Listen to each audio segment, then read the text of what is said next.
Welcome to a special edition of Women Time. Thank you for joining us. On today's episode, our intrepid investigative journalists who broke the childcare story bring you an immersive audio horror story of exactly how that story unraveled. This story may be triggering or distressing and contains strong language. Billy Bat Productions presents The Hermanists, a satire show that remixes feminist history into a twisted comedy series. Some episodes contain adult content and strong language, just like in your daily life. This series contains dangerous ideas, possibilities, and a complete rewriting of history, just like in your daily life.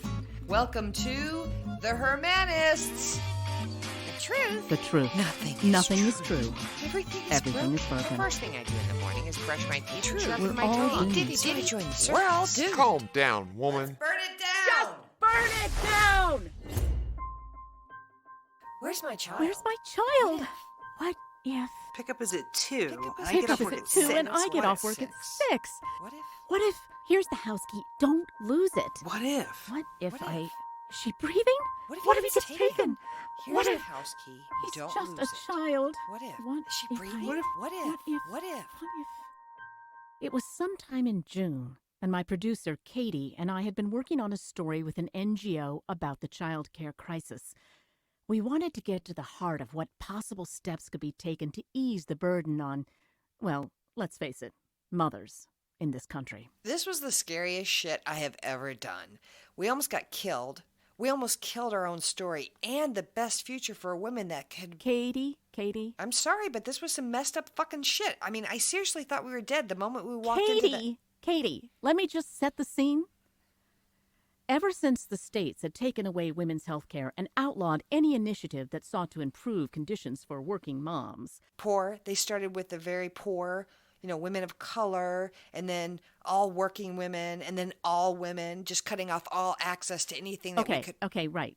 Relax. They know that part.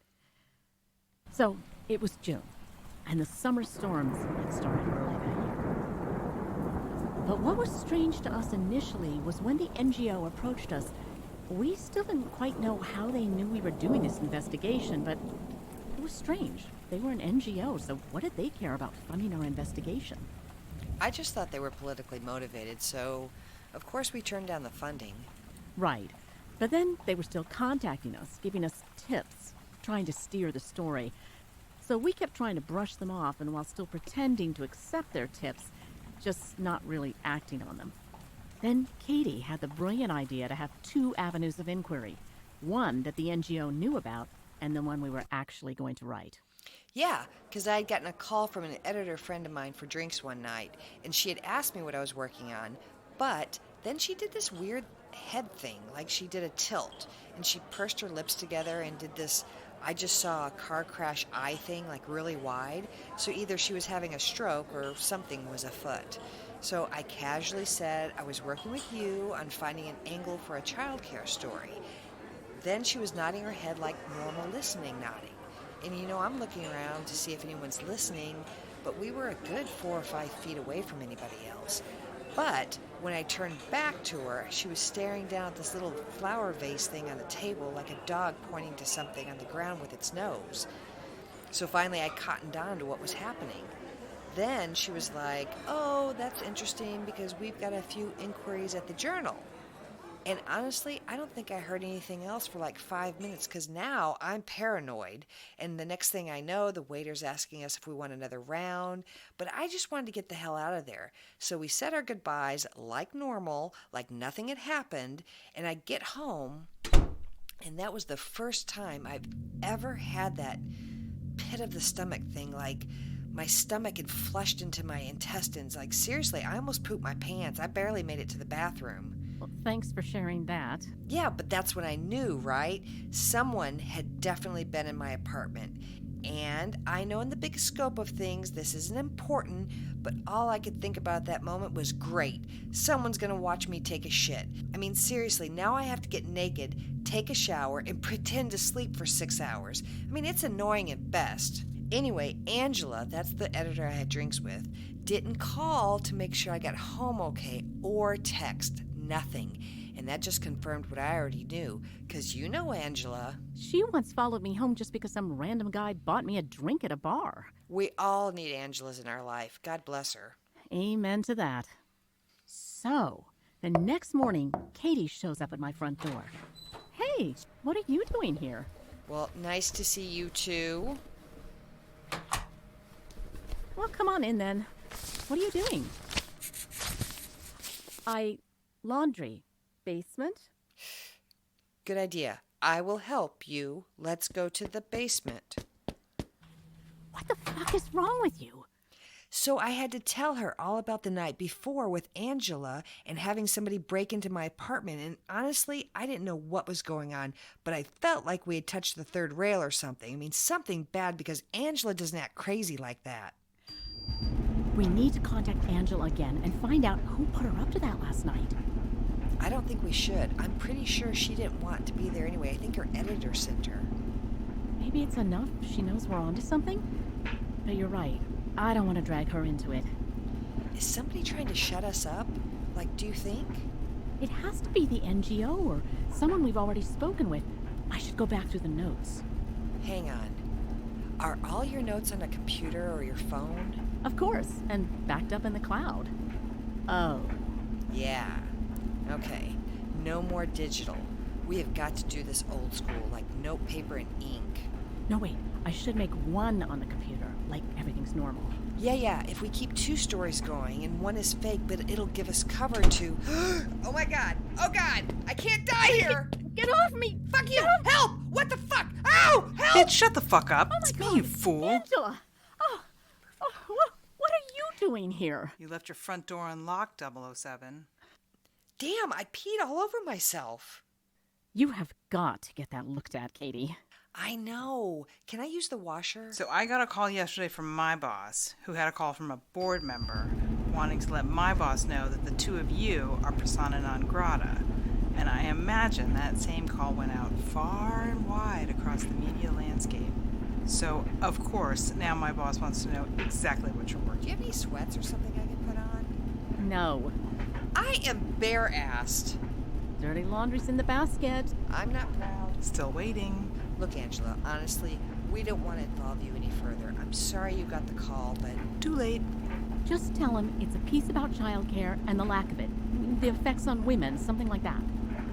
Okay, I'll tell him that. But I want to know what you're really working on, because I know you two. Who was listening last night? I don't know. Who was the board member? I don't know. So you just did whatever your boss said, no questions, and now you want us to let you in. Katie? Yep. Because I alerted you to let you know to keep your mouth shut. So now I'm trapped in between. What am I trapped in? We don't know. Yet. We have to go back through our interview notes. Who have you interviewed? A bunch of people. Moms, a couple of daycare centers. We set up an interview today with the Child Care Assistance Organization. Well, let me do some digging. No. I mean, I appreciate you, but you don't need to stick your neck out for us. Oh, I'm not. I just got an idea to do an informative piece on some daycare centers. So that's how Angela got involved. And the next thing I know, the State Child Care Assistance Organization refused our interview and issued a statement. Tried to push us off with as a state-funded agency, they don't give interviews, and to see the press office, blah, blah, blah.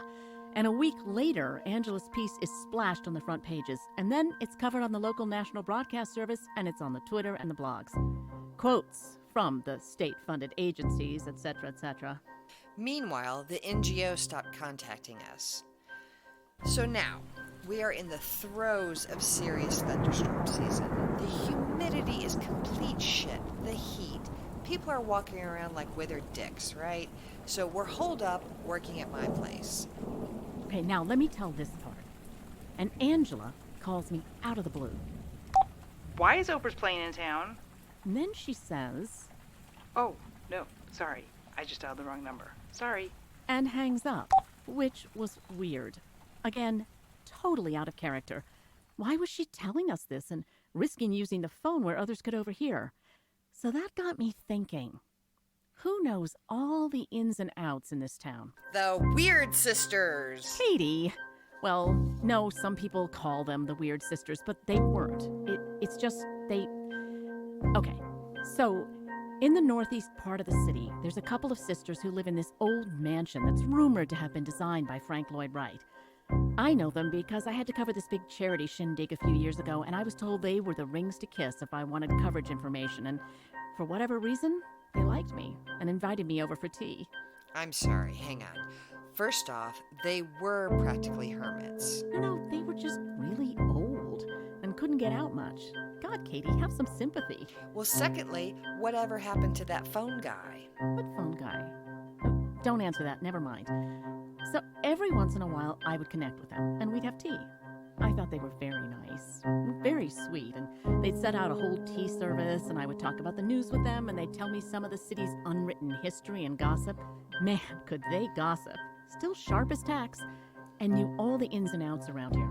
So I called them, but I didn't get an answer. Then a bit later, I tried again, and the phone was either off the hook or disconnected. They obviously didn't have cell phones. So now I'm kind of nervous for them, and I convinced Katie to go with me just to check on them. Just put everything aside for the afternoon and do a wellness check, because you never know.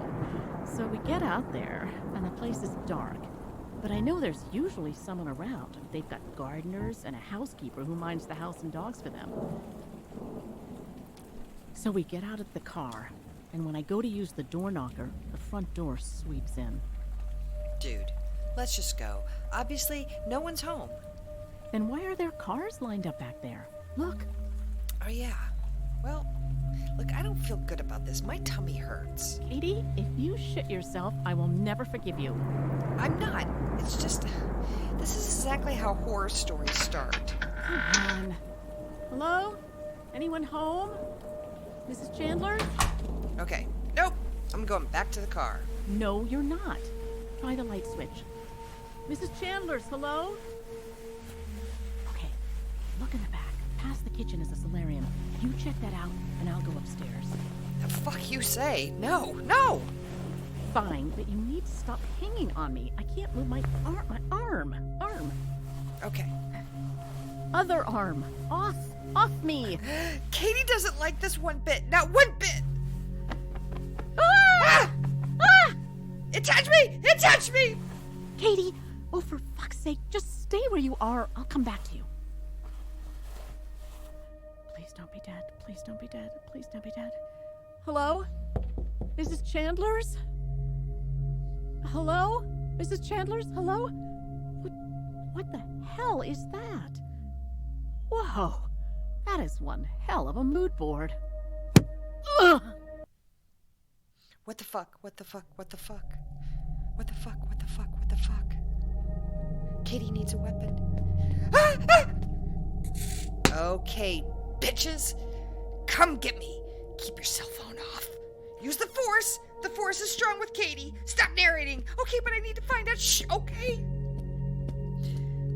Okay, not in here. Keep going. Try the stairs. Christ, these are loud steps. Why don't I just send an invite to an axe murderer? Okay. Okay. Fuck this. Thunderbirds, go! Hello? Hello? Hello? Ah, fuck you! No! No! No! Help me! What the fuck? Help me! You okay? What do you think? Dr. Quinn, medicine woman, just came out of the floorboard and lassoed my ass. Then I fell down a flight of steps. So no, I think there are broken things inside me. I'm okay. Thanks for asking. Fuck you, I said. Go back to the car, I said. But oh no. Wait. Did you say Dr. Quinn medicine like Jane Seymour, Dr. Quinn? I know it's crazy, but it looked just like her. Nope, not crazy. I caught a glimpse of Katie Couric in the mirror just before I was hit. Fine, we're both... Wait, Katie Couric hit you? Listen, let's get out of these ropes. Look, this is not how I die. I will not be killed in a dank basement. It's a cellar, which means there's a hatch somewhere and we can escape. Okay, just push against me and wriggle down so I can untie our hands. Oh shit, hurry! Oprah? Oprah? So they took us back upstairs and showed us the whole scheme. Free childcare for all women and single dads, from 1 month to 6 years. Children with special needs, everyone. For women, by women. It was the only way they could find the path to actual gender equality in this country. The funding was donated into a charitable trust by the wealthiest women in the country. The money, that was the key. They had secretly been buying up empty storefronts, laying down the bylaws, putting together the healthcare teams, all of it. The reason why they were originally onto our reporting is I had pre-interviewed a woman for the investigative story that they had tapped for helping with the charitable trust. I mean, she was just a woman from one of the daycares, but I must have pushed some buttons because she looked me up and saw that I was an investigative journalist and turned me over to the NGO. This was to be the greatest social lift since Roosevelt's New Deal. And 10 years in, and it's still for women, by women. Women guard this like Amazons. Men keep trying to sue them for whatever real or imagined litigious slight, but female attorneys just keep donating their time to it. At first, I was most impressed with the mental health care plan for women. It's like Bletchley Park in World War II, all under the radar. It was brilliantly planned and executed. And we almost ruined it. Not really. Like most things, it was just kind of fluky. But in exchange for keeping my mouth shut, I worked as a kind of de facto press agent, and I was able to help them control the story. And I brought in Angela, who always has her ear to the wire. We did our part. Then, of course, when they were ready to break the news, we were there.